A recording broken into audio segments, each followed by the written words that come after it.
नमस्ते और book of Mormon के मोजियाह चैप्टर 28 में आपका स्वागत है। ये मोजियाह के बेटों और उनके सैल्वेशन के अटूट मिशन के बारे में है। मोजियाह के बेटों ने बहुत कुछ हासिल किया था, लेकिन उन्हें एक गहरी कॉलिंग महसूस हुई।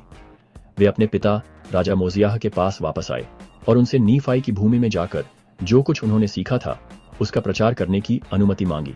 उन्हें उम्मीद थी कि वे लमनाइयों को अपने परमेश्वर प्रभु के ज्ञान में लाएंगे और उन्हें उनके पूर्वजों के पापों के बारे में बताएंगे। सभी के सैल्वेशन की इच्छा से उनके दिल जल रहे थे। वे इस विचार को सहन नहीं कर सकते थे कि कोई भी आत्मा सच्चाई जाने बिना नष्ट हो जाए। ये युवक कभी पापी थे। अब वे चाहते थे कि हर प्राणी को सैल्वेशन का ऐलान किया जाए, क्योंकि वे सहन नहीं कर सकते थे कि कोई भी इंसान की आत्मा नष्ट हो।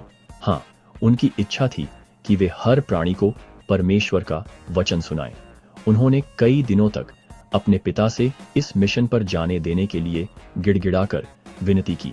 राजा मोजियाह ने ईश्वरीय मार्गदर्शन की तलाश में प्रभु से पूछा कि क्या उन्हें अपने बेटों को लमनाइयों के बीच वचन का प्रचार करने के लिए जाने देना चाहिए। प्रभु ने उत्तर दिया, और बहुत से लोग उनके वचनों पर विश्वास करेंगे और उन्हें परमेश्वर के छुटकारे के द्वारा अनंत जीवन मिलेगा, और मैं तुम्हारे बेटों को लमनाइयों के हाथों से छुड़ाऊंगा।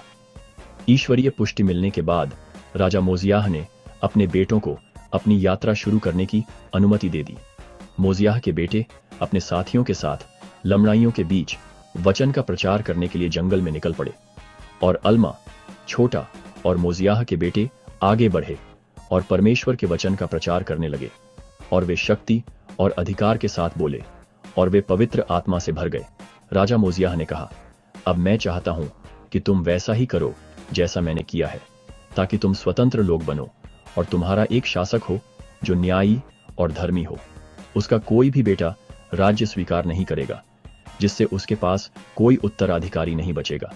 इसलिए उसने पवित्र अभिलेख, पीतल की प्लेटें और नीफाई की प्लेटें और जो कुछ भी उसने रखा था सब ले लिया।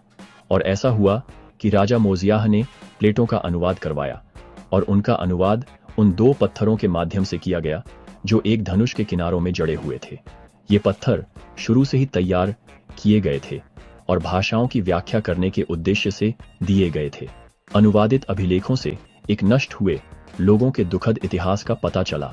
मोजियाह के लोग दुख से भर गए, क्योंकि उन्होंने उन लोगों के भाग्य पर शोक व्यक्त किया जो मर गए थे। तब राजा मोजियाह ने ये पवित्र अभिलेख अल्मा के बेटे अल्मा को सौंप दिए।